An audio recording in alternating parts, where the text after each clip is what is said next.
Hello, therapy enthusiasts of the world. Welcome back to the CBT Consultancy channel. I'm very pleased today to be joined by my colleagues, Aisha, who is a trainee clinical psychologist, and Rosie, who's an assistant psychologist. Hi, guys. So today we'll be talking all things clinical psychology and assistant psychology. So before we get into things, let's roll the intro. Welcome to the CBT Consultancy channel, the channel where Chaka Yumba, a CBT therapist, is joined by colleagues and leading experts in the field in discussing the vast intricacies of cognitive behavioral therapy and other evidence-based psychological therapies. For more information, please visit cbtconsultancy.com. And now, sit back, relax, and enjoy the show. So just a bit of an introduction. So me, Aisha and Rosie trained together as psychological wellbeing practitioners, also known as PWPs, also known as low intensity CBT practitioners, I guess, at the University of Essex from 2021, 2022. And we've always kept in touch and we always like talking about all things psychology because we're very, very enthusiastic about the role and the field, aren't we, guys? So let's just so what we're gonna the idea with this interview or video was just to give people an idea of, so we're trying to, in a sense, we're trying to kill three birds with one stone. So we'll be talking a bit about the PWP role. We'll be talking about the clinical psychologist role, and then we'll also be talking about the assistant psychologist role. So that will kind of give people a bit of an overview. We're not going to be going too deep in any of these because obviously time is limited, but at least it will give people an overview of all these roles and what they entail and how you can get into them. So let's just welcome the guys here. So Aisha, welcome to the channel. Hello. And Rosie, welcome to the channel. Hiya. So you both have the privilege of being the first interviewees, and hopefully you'll be back. Hopefully it won't be too much of a traumatic experience for you both, and you'll be back on the channel. I hope we'll see at the end how you feel. Okay, so let's get into it then. So people watching this will be quite interested in finding out what made you choose a career path in psychological therapies. So maybe if we start with you, Rosie. Yeah. Gosh, I feel like it's such a long story. I'll try not to ramble. But yeah, I think a lot of us are naturally drawn into like the caregiving field. So I always knew that I wanted to go into something like nursing, something to do with mental health, maybe midwifery. I thought about it for a very long time. And then I had some experiences with family members and I thought, you know what, actually, I feel really well equipped to like help people with their mental health and just use kind of my life skills and my interest in psychology in order to help people. I kind of developed a special interest in psychological theory and application of theory. So yeah, the more I looked into it, the more I was just enamored by everything. So I just wanted to yeah, turn my life into it, I suppose. Yeah, so then I started looking into the different pathways, took the A-levels, did the degree. Okay, so I'm just gonna stop you there. So what A levels did you do then? I did English literature as my fun subject, and then I did sociology and psychology. All right, so you definitely took A levels that would help on that career pathway. Yeah, Yeah. I kind of had a firm idea that I wanted to go into psychology from the very beginning. So yeah, set myself up from the start, really. Right. And then you said you did your degree. So was that a degree in psychology? Yes, I did a degree in pure psychology. Pure psych. So what was this?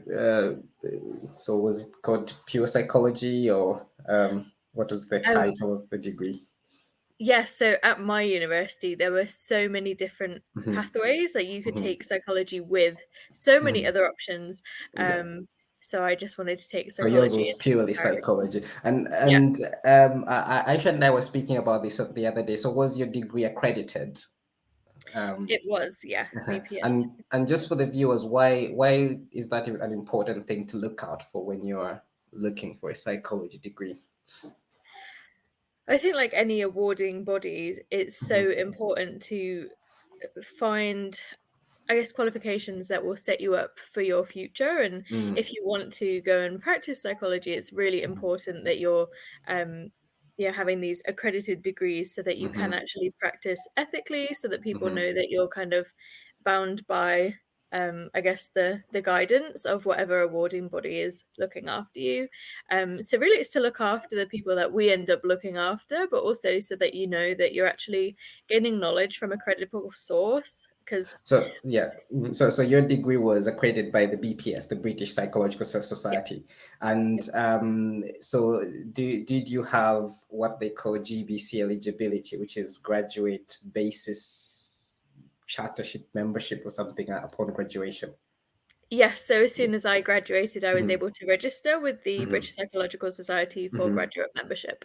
Okay, good. So that's an important thing. So for anyone watching, if you're thinking of doing a psychology degree, make sure it's BPS accredited, that's the British Psychological Society, and you'll be eligible for graduate basis membership upon graduation. And we'll touch on this a bit more with Aisha. So let's just switch over to you, Aisha. Then, so similar question as with Rosie. So what made you choose a career in psychological therapies? I think quite similar to the reasons as Rosie. Um, I would go further to say, in my culture and definitely in my community, mental health is not something that's spoken about. It's quite stigmatized, or there's a lot of misconceptions about mental health in general. So I think that really drew me to wanting to support people with their mental health. Good, good, good. And so how then, in terms of practical steps, how did you get onto this career pathway? Yeah, so again, similar to Rosie, I did my bachelor's in psychology, also made sure it was BPS accredited. I then did my master's in clinical mental health sciences. That was not BPS accredited though. And as you know, we all then met on the psychological wellbeing practitioner course, and now I'm Yeah, on the DClin. yeah. Okay, so we did indeed. And just going back to your master's, so obviously for you, because you already had this graduate basis membership, it wasn't particularly crucial for you to do an accredited master's. But what sort of thoughts would you have for people who maybe have done a bachelor's in another field and now they want to do a master's in psychology because they want to pursue a career in psychological therapies? In that situation, I think it would be wise to look into a conversion master's into psychology just to ensure that your master's is BPS accredited, um, and that you can therefore apply for doctorates in psychology. Yeah, yeah, people may think we're laboring this point, but we know of situations where people spend a lot of money, they do these degrees that are not accredited, and then they want to maybe get onto the doctorate, and then they find that they're not able to, and then they have to do another degree because they haven't had the right qualifications. So so thanks for clarifying that, Aisha. So I think let's talk about uh, where we went next. So I think Aisha, you've already got there. The PWP role. So let's start with you, Rosie. So how did you get onto the PWP role? So I, like many others, really wanted to do the doctorate in clinical Mhm. psychology. Right. And there's kind of two main routes that a lot of people take. Um, and yeah, one of those routes is to become a psychological wellbeing practitioner. So Right. I basically just applied to every job role possible, Mhm. and just decided to go with whoever wanted me, and that happened to be with you lovely guys. So And fortunate with you Chaka. had to move across the country as well, didn't you? Yes, yes, I Yeah. moved from the Midlands all the way to Essex. Right. So again, maybe just for people who are watching this that are thinking of maybe trying out for the PWP, psychological wellbeing practitioner position, what advice would you give them in terms of how available, how scarce those roles are, and kind of the sacrifices sometimes you have to make. Yeah, I would definitely say that sometimes is a key word, because I think some people are really lucky. Something comes up in their hometown and they move into it straight away. But that wasn't my experience. I found it really hard to find any roles that were to do with assistant psychology or the PWP courses. So I just ended up applying everywhere. They weren't very popular in the area I grew up in. So I just said, wherever will accept me, I'll go. So I think the flexibility of, I suppose, not having a mortgage and children, like I was very lucky and in a privileged position where I could just move. So I decided to do that. And yeah, so I applied to so many positions and I ended up interviewing for one that had apprenticeships as well as traineeships open. And then the funding that they had was for apprenticeships. So I ended up actually doing one that doesn't necessarily require you to have a degree if you did want to go into psychological well-being. But yeah, I was very lucky to get on it and be able to do that. And thanks for mentioning the sort of the apprenticeships and the traineeships. So there's two routes to being a psychological well-being practitioner. You can go through the trainee route and the apprenticeship route. And I know there's lots of misconceptions about these these two pathways, but any kind of misconceptions that come in your mind that you want to clarify for the viewers? I think there is probably like a big, I suppose, misunderstanding that people who want to do the doctorate in clinical psychology will only do training in order to get onto that, but that's not true. We do want to, work with people and see where it goes and hope to actually help the people that the psychological wellbeing practitioner role aims to help. It doesn't mean that we're Yeah, it's just a means to an end. negating that role. It may be a stepping stone, but it's important and we still want to do the job. True. Yeah, and just with regards to sort of the differences between the apprenticeship and the traineeship, I'm gonna give my understanding, and you guys can clarify. Essentially, you get the same training. So me and Rosie did the apprenticeship, but we attended the exact same lectures as Aisha, who did the traineeship, and we did the same assessments, and we had to pass the same competencies. So you're basically being trained for the same role, and when you qualify as a psychological well-being practitioner, whether you've done the traineeship or the apprenticeship. So people shouldn't shy away from applying for the apprenticeship just because they think it's going to give them some kind of a lower position, because in reality, it doesn't. The only difference is the apprenticeship, as Rosie mentioned, is open to people who may not have the university degree, and it just makes it more accessible for more people to be trained for the role. And there's some other elements that are added to it that makes it slightly longer than the traineeship, but essentially you get the same qualification and you can do the same job at the end of it. So yeah. Okay, so let's move on to Aisha before I ask you the next question, Rosie, about the PWP training and so on. So Aisha, tell us how you got onto the psychological well-being practitioner training, and any tips you might have for people thinking of pursuing that. How did I get on?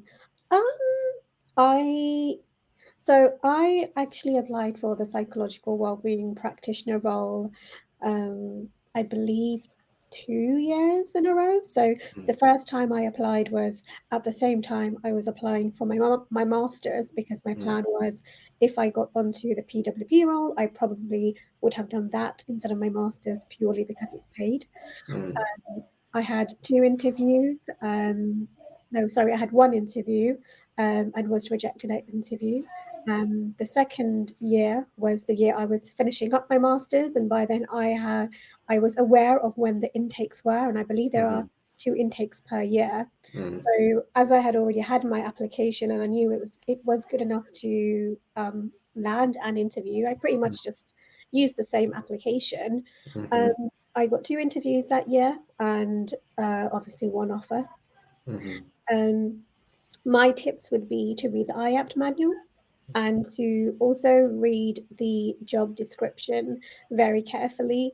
I've had the opportunity to sit on trainee PWP interviews as the interviewer, well, as one of the people on the panel, and Yeah. something that struck me was how people expect the role to be something that's not. For example, people coming in and saying, I really want to work with people with severe mental health issues like personality disorders and psychosis. Mm-hmm. The role, as you know, is within primary care. So Mm-hmm. I would say be aware of what the role actually entails and read the IAP manual.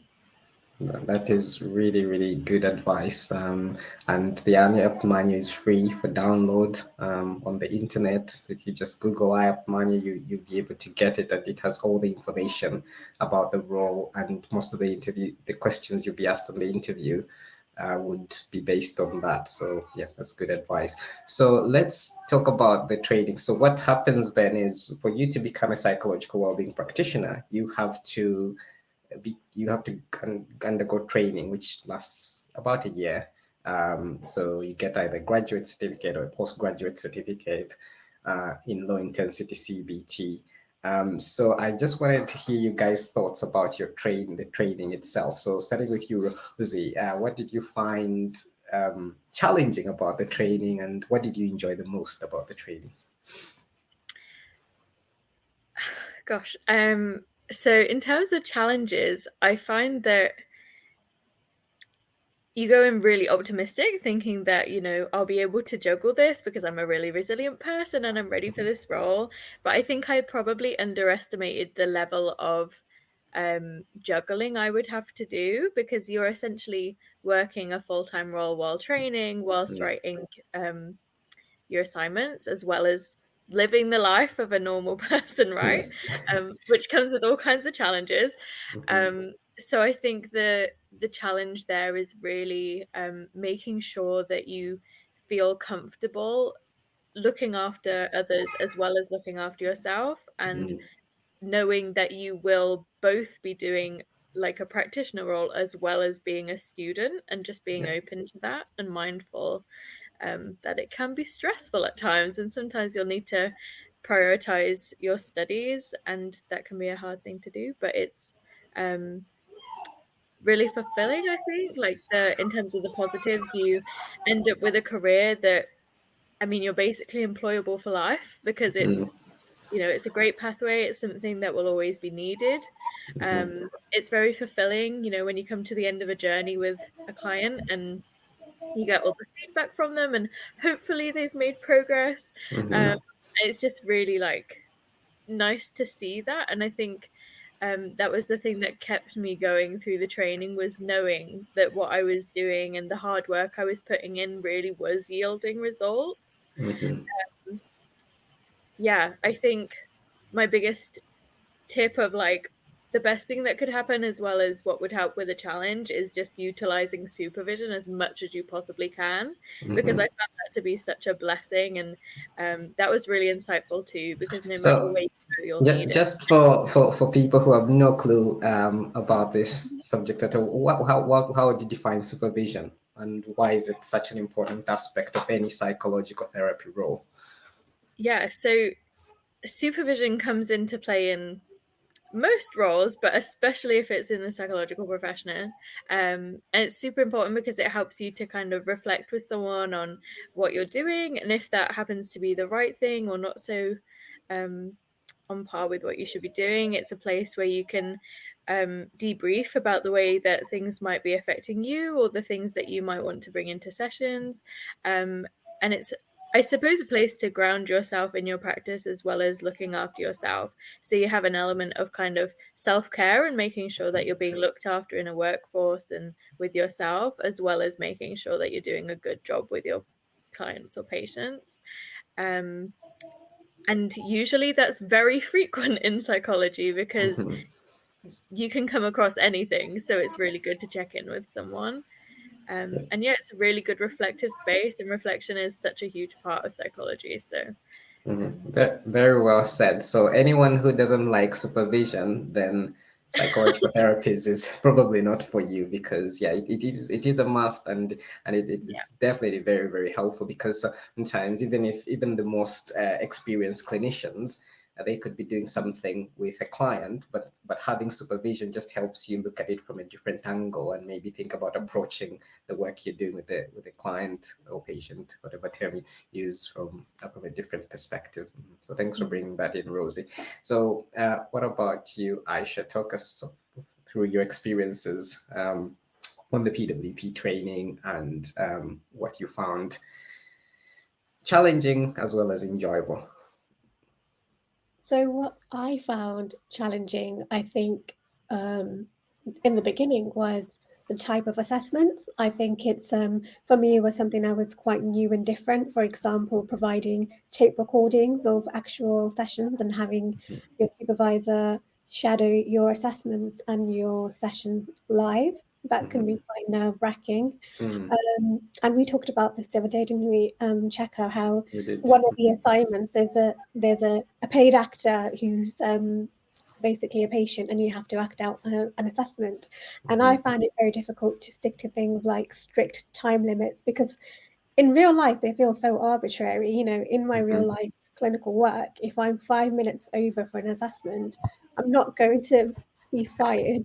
However, Yes. you would fail an OSCE if you couldn't to the time limit. What I found enjoyable though, and maybe you guys agree, was I felt like the course was quite reflective, and it really honed in that skill. And I think some of our lecturers were also were really good at facilitating conversations around things like diversity and difference, which is something that I'm really passionate about.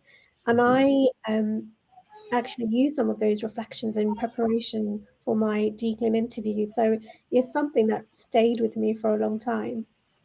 Yeah, that's actually a powerful point, and I don't know what these reflections are on that, but I'll definitely agree. I think the lecturers, it's not only that they facilitated the reflective space, but I think they were also quite reflective, because they would always invite feedback, and we could see some of the feedback being implemented as the course progressed. Which, quite interestingly, when I did my CBT training, uh, I just didn't see that. I didn't see that level of reflectiveness on the part of the lecturers during my CBT training. So I think that's something they were quite strong at the University of Essex, and on our PWP training.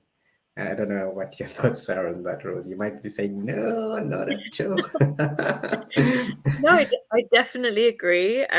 They always invited feedback in, and even if they didn't ask explicitly, you always felt welcome to give them feedback. I certainly went up to them a few times and were like, "Oh, I'd love if you could, add this in because I had this thought," or "Oh, what do you think about this?" And they'd always, I suppose, entertain my comments, and were always really good at actually implementing feedback in a way that was really supportive and insightful, especially. So I take a lot of interest in diversity around disabilities. So they really implemented that feedback into the lectures the next time, which was really great. Yeah, Yeah, absolutely, definitely absolutely. agree. Thank you. So, before we move on from the PWP training, there's just something I want to ask both of you, which is kind of a more personal question. I think you both agreed to share on this. So, I'll just preface that by saying that the PWP course, Psychological Wellbeing Practitioner, for anyone wondering why we keep using the acronym, it's an intense course, because, as you both alluded to, you're training, you're doing a full-time university course, and also you have a full-time job, and that's the reality. And I think some people may not understand this, whether they're going into that role. They think they're going in and to work as a clinician, or they think that they're going just to train full-time. It's a combination of full-time university, full-time working, and it can be very intense, but it can be done. We've all gone through it and we've survived it. So anyone out there can definitely do it. Now, what I just wanted to ask you both was, I know that you both have quite some significant health struggles and health challenges. And I wanted to ask you how you managed to navigate that with doing such an intensive type of training. and job at the same time. So maybe we can start with you, Rosie, again. Yeah, I think bringing it back to supervision, that was probably my biggest supporter throughout it. So I suppose, so I don't mind disclosing this to the internet, everyone knows that I struggle with chronic fatigue. So that obviously is like a mind and body sort of thing. And I think if you're not very open with your supervisor or whoever's taking care of you, both in like a mentory, pastoral, and professional kind of way, it's really hard for them to look after you or to help to understand what might be helpful, because a lot of the time when you're new to a job, you don't know what's going to be helpful for your body, especially as I was diagnosed just a few months before training started. So it can be a lot to navigate. And I think, yeah, Yes. just being open in supervision, they were really like, okay, how can we help you? What kind of timetable would be more helpful? Are there ways that we could use supervision to help you with the university work or with the patient work? Like, what is most helpful? And just getting to reflect on that and be open about it in like such a accepting environment, but also in a way that facilitated both my job and my learning was just everything I needed, really. So I think just being open with the people you work with about your struggles, usually they're accommodating, especially in this field. People understand that, you know, health is paramount and you have to look Yes. after yourself. Yeah, very, very good advice. And Aisha, your thoughts on the same question? I would add to that. Make sure you speak to the right people, both at work and at the university. So I made sure that once I had a diagnosis, that I spoke to my line manager straight away and said I need an occupational health appointment so I can have some adaptations written in writing. Um, and I think it's also useful to get quite familiar with health and wellbeing services at the university, because I think the lecturers can only do so much and they might not know all the processes that are involved. So it's important that you go to the right department at the university so you can have any adaptations put in your learning plan, or whatever it is, because sometimes these things impact things like deadlines, sickness. So you almost have to, you need to be aware of what your limits are and what adaptations you would find helpful, and just really advocate for yourself. So I would say, if it's possible, try to have your paperwork in order before you start the course. Yeah, But yeah. I'm aware that, sometimes things are ongoing whilst you're on the course as well. So, and equally, don't take it all up. Don't take all of the pressure on yourself. There are people there whose job is to support students that have additional needs, and make use of that. Yeah, so just being proactive is the message I'm hearing there. Not waiting until you felt things and then saying, "Oh, I've got this disease or this illness." Then that makes things a bit more complicated. Yeah, so I guess your advice is very, very helpful, because I see a lot on the forums people saying, "I have this health condition. Is it doable? Is the course doable for me?" So hopefully your comments will be helpful for everyone doing that. So now let's move on to where you are at now. So you've both transitioned from the psychological wellbeing practitioner role, as I have. So Rosie, you're now an assistant psychologist. So what's an assistant psychologist? Do they sit alongside a psychologist while the psychology delivers an intervention, or what exactly is an assistant psychologist? Gosh. Okay. So as it kind of says on the tin, you are like an assistant psychologist, as it were. So you're assisting the clinical psychologist or whatever caliber of qualified psychologist you're working with. But it also is so much more than that. And it really depends on the service. I know people who have ended up in more admin-y roles, so maybe following assessments and writing up notes for that.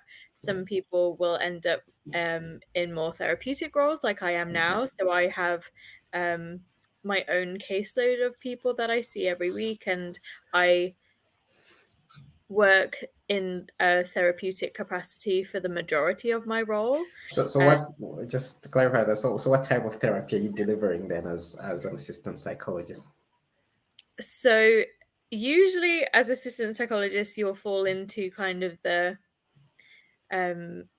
easily supervised role. So like I have the cognitive behavioral therapy training, but I was also really lucky in that they trained me in compassion focused therapy and Right. dialectical behavioral therapy, and I Right. also trained in some parent infant interventions because I work in perinatal services. Right. So usually you'll be offered as part of your role a lot of training in different areas so that you can help to either facilitate sessions or take on sessions in your own right to take that assistant role, I suppose. And Got yeah, it. so it changes from place to place. I do a little bit of everything. Um, Yeah. So there may be people watching this and wondering, so how long does it take? And I'm asking this sort of in a tongue-in-cheek way. So how long does it take to move on from an assistant psychologist to be a psychologist? Is it kind of like a linear progression? So can you clarify that for us, Rosie?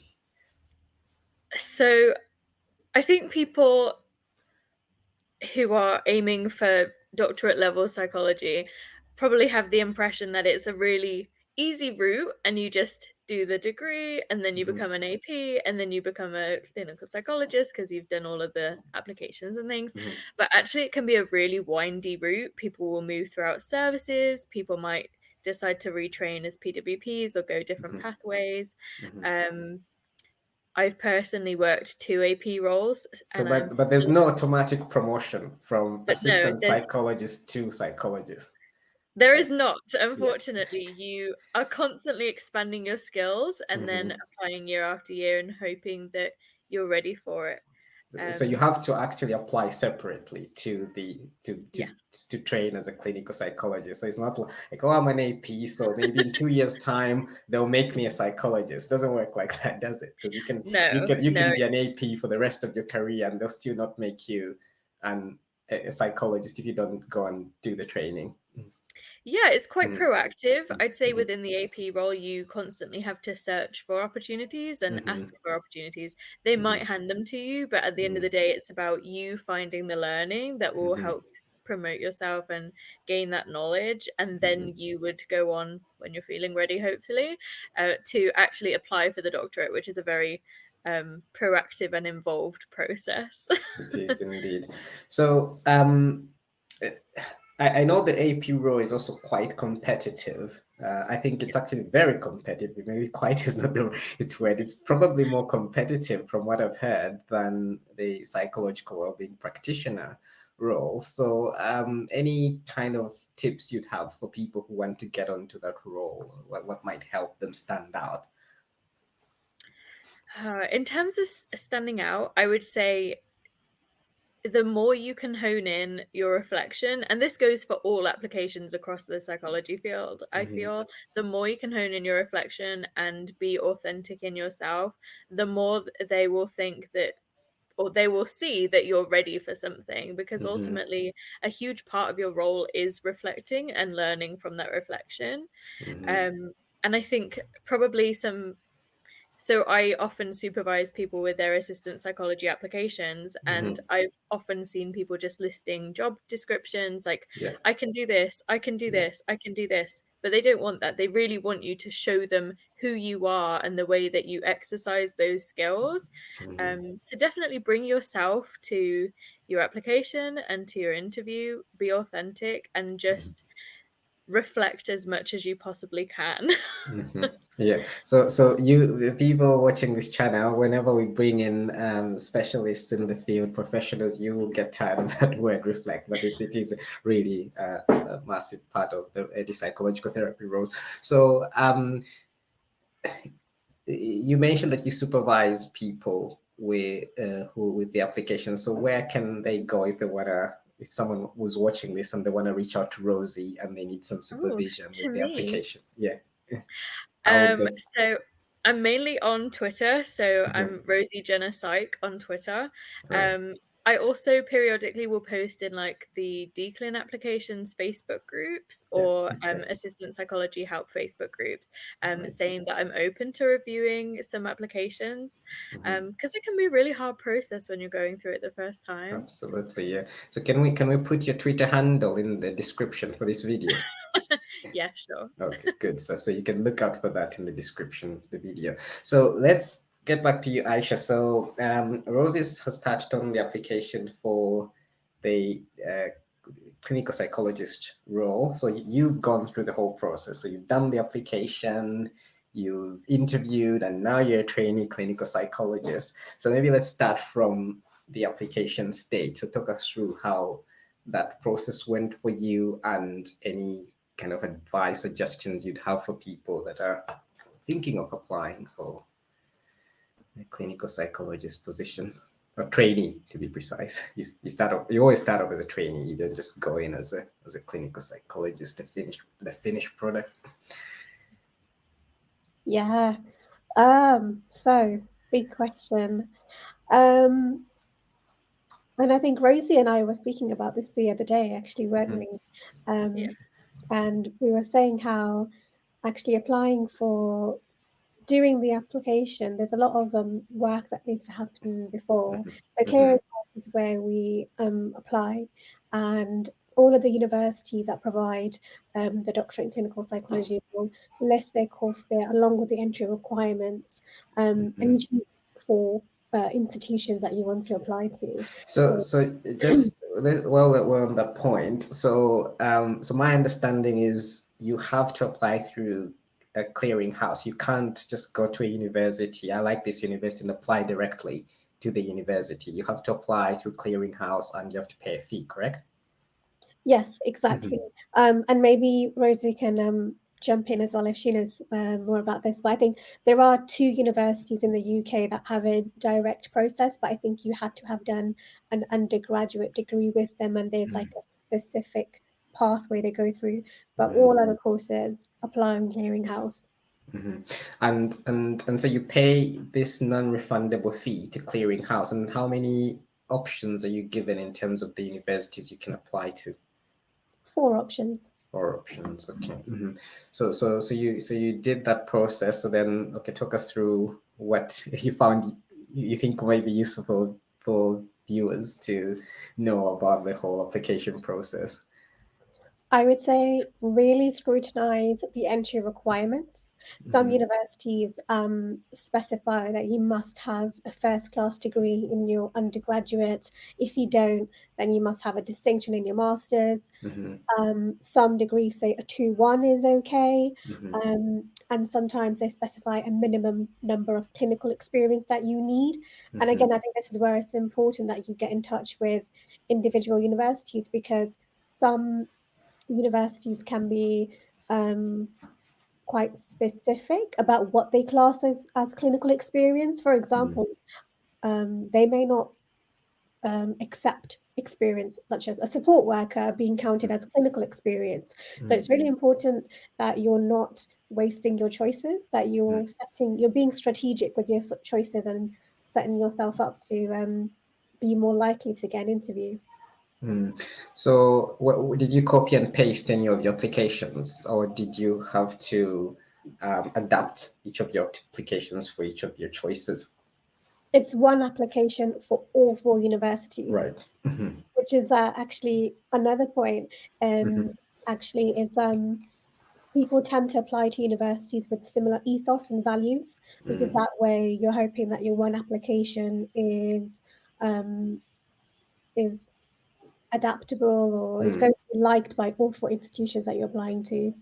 Right. So I think that's really a really crucial point then. So it's not just a case of I like these universities. It's what are my qualifications? What's my experience? How does it match with the universities I'm applying for? Because you just have one shot at each of these 4 targets.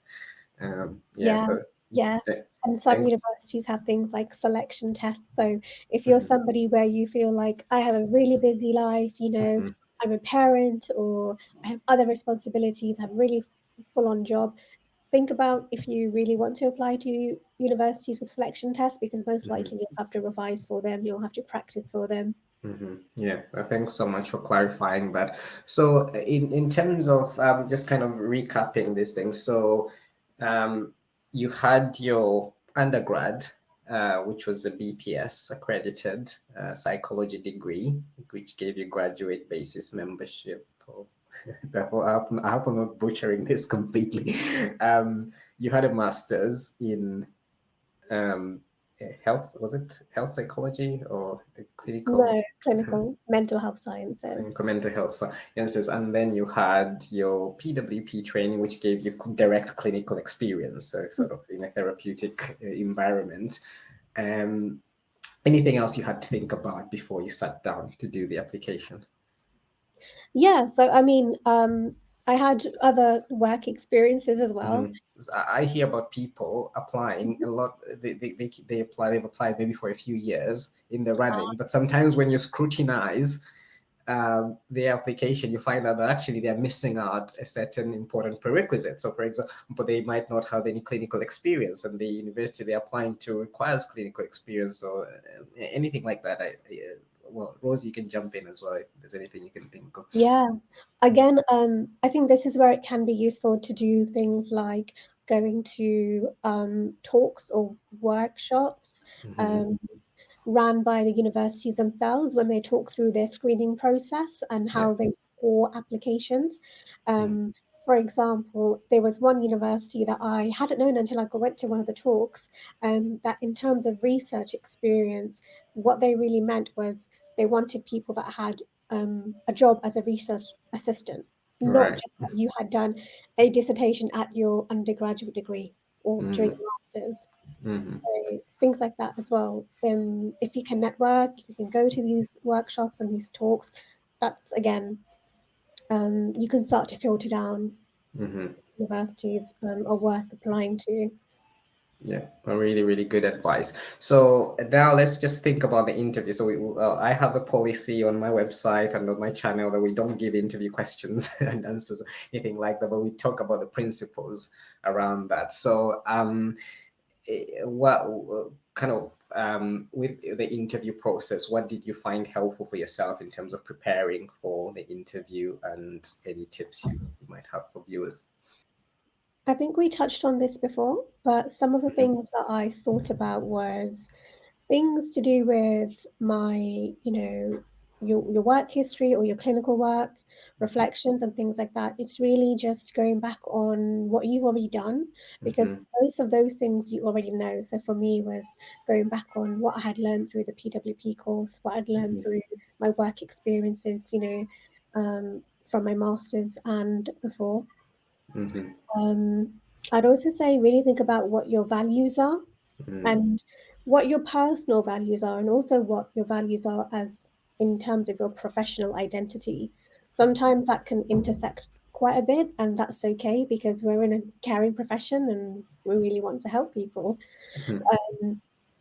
Yeah, and I think sometimes it's hard pinning down what our values are in words, but think about a few words that would describe you and the kind of clinical psychologist you want to be, and how do you bring that to an interview, or sometimes maybe without even explicitly saying it, but more in terms of how you present it, the language that you use, how you talk about your clients, how you talk about the NHS and what you want to do with your qualification.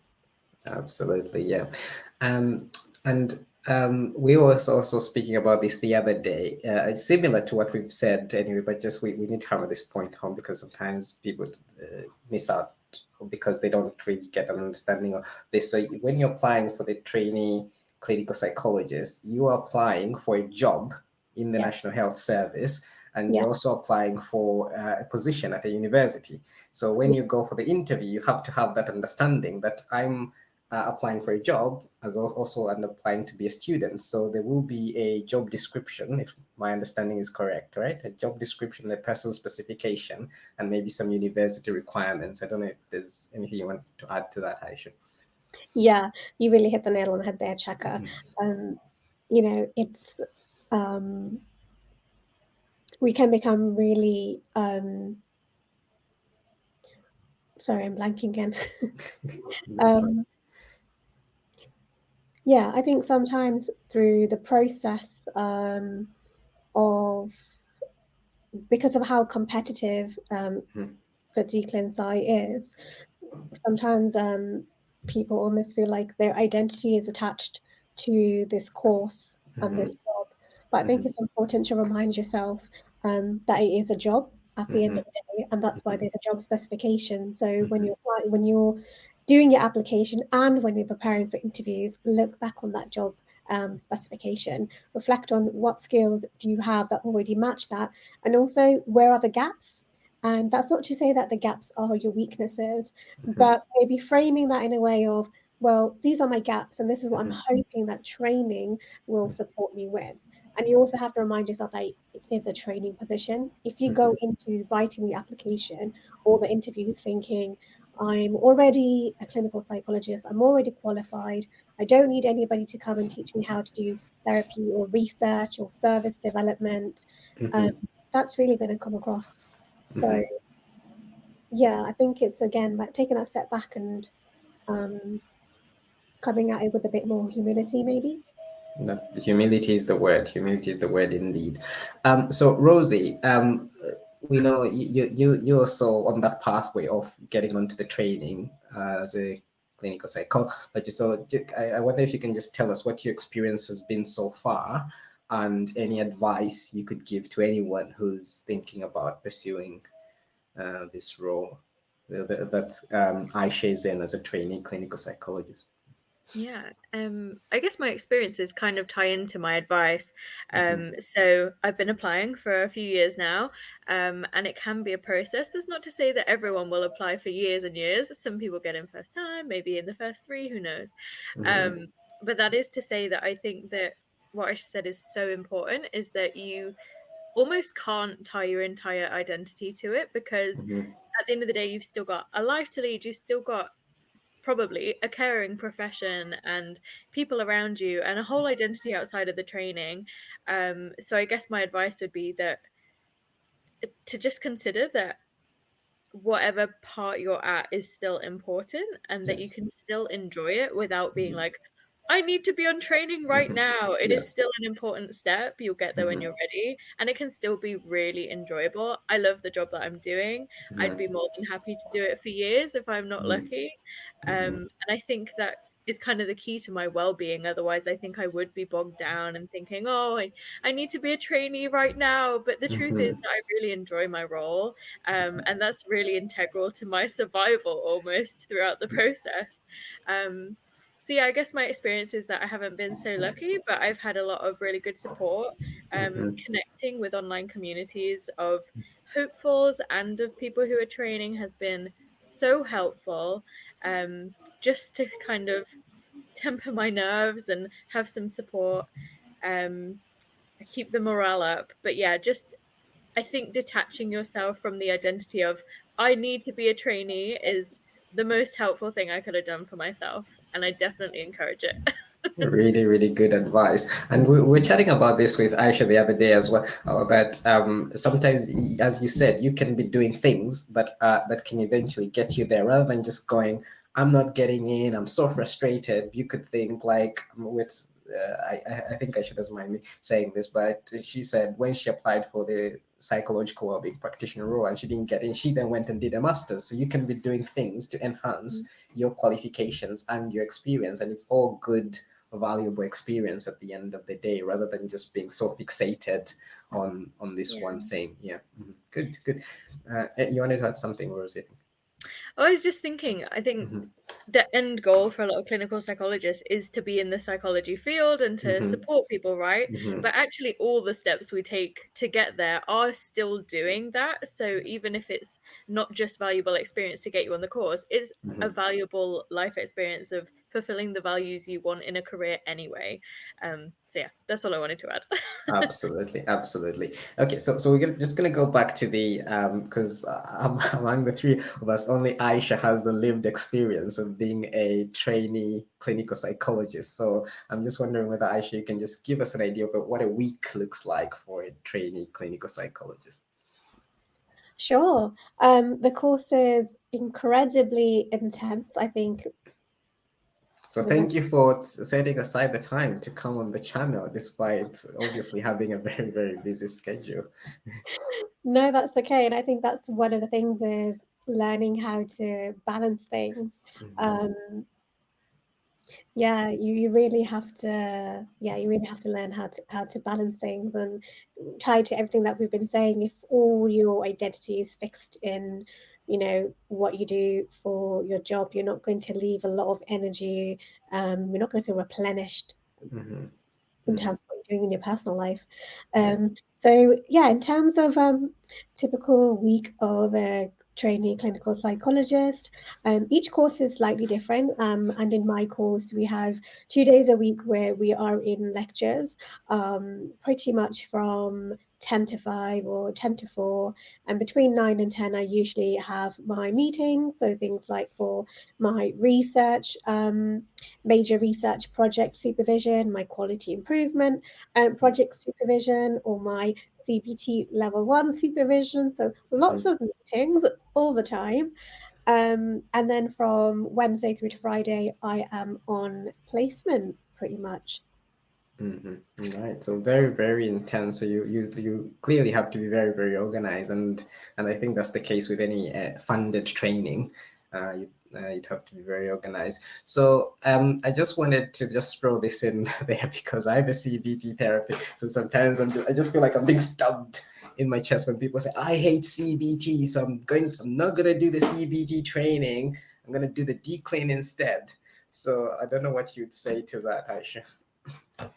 Yeah.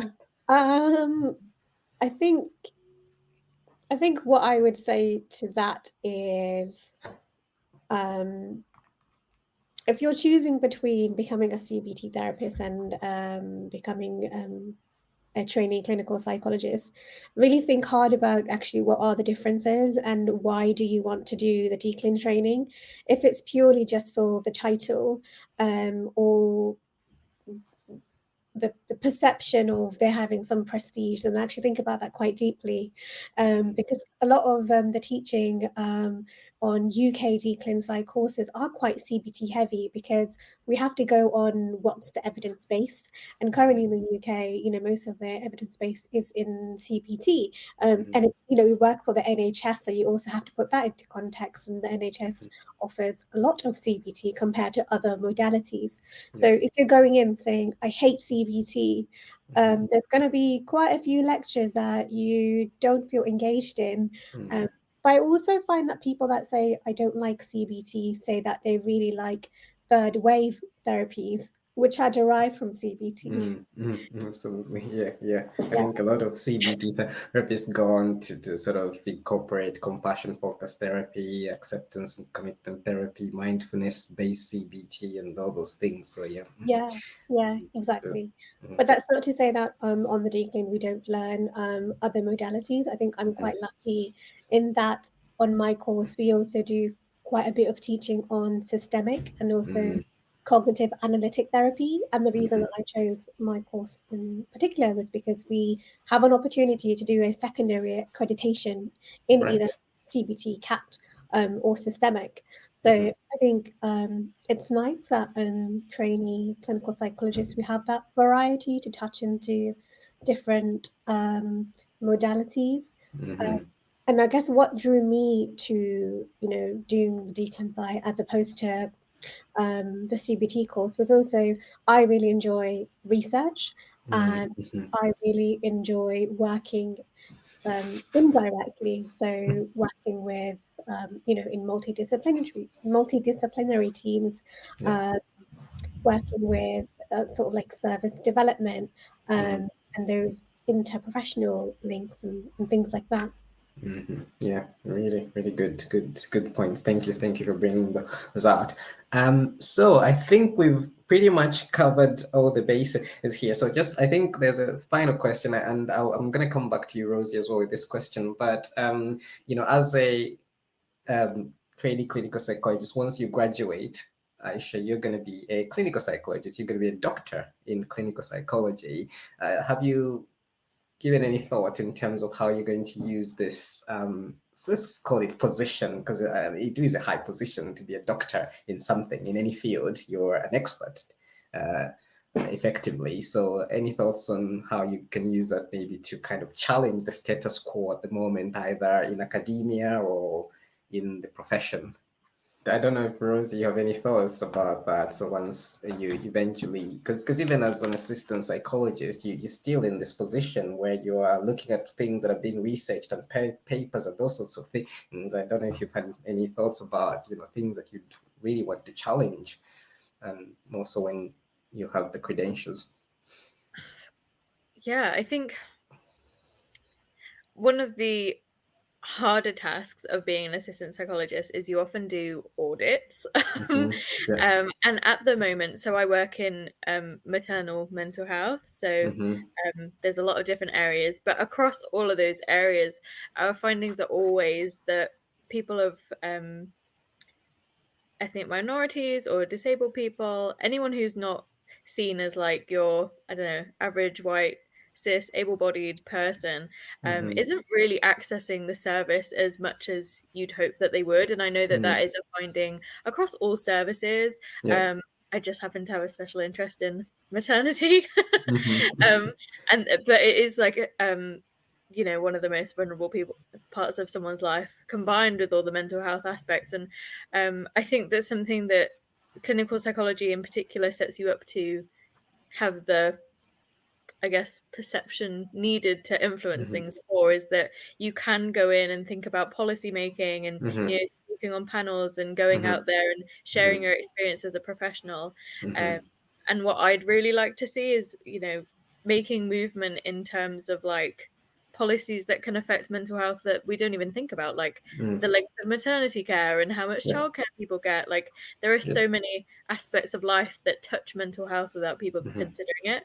And I think the role of clinical psychologist allows you to be someone who, is a practitioner, is a researcher, does all of these incredible roles. I guess you have like your eggs in a lot of baskets, and I suppose my priority is perhaps challenging the level of funding that we have so that we can increase access, and then just increasing kind of the pool of like knowledge and vocabulary that we use around individual differences, because I feel like that is one of the most minor changes that we could make in order to encourage people in and to start to make waves with lived experience.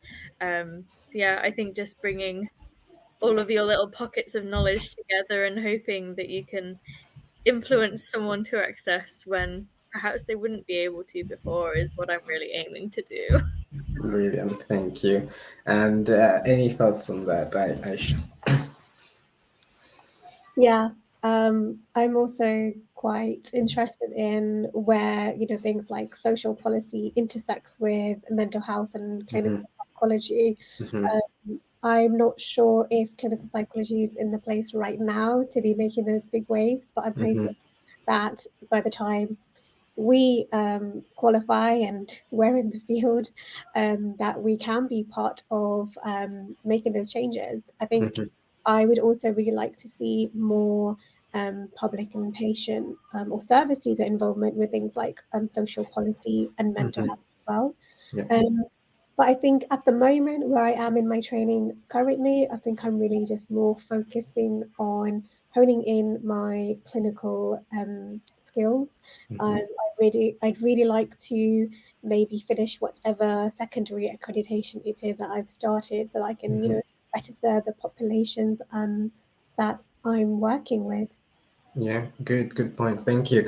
And I guess the reason I thought of throwing that question in was just because all of us, in a sense, we have some kind of a position of power, being like psychological therapists or working in the field of psychological therapy, and we could just go about doing our job, but we can look at things that are maybe being done a certain way and just think, okay, can I challenge that? And you don't have to make a massive wave as such, but you can do something simple. So, for example, I think we're all members of the BABCP. BABCP, they produce a newsletter called CBT Today, and you can write an article about something that you see happening in clinical practice, and potentially they could publish that, and that could put something on the radar. So it's a good thing that we're all thinking about things that we can challenge and not just accepting the way things are done.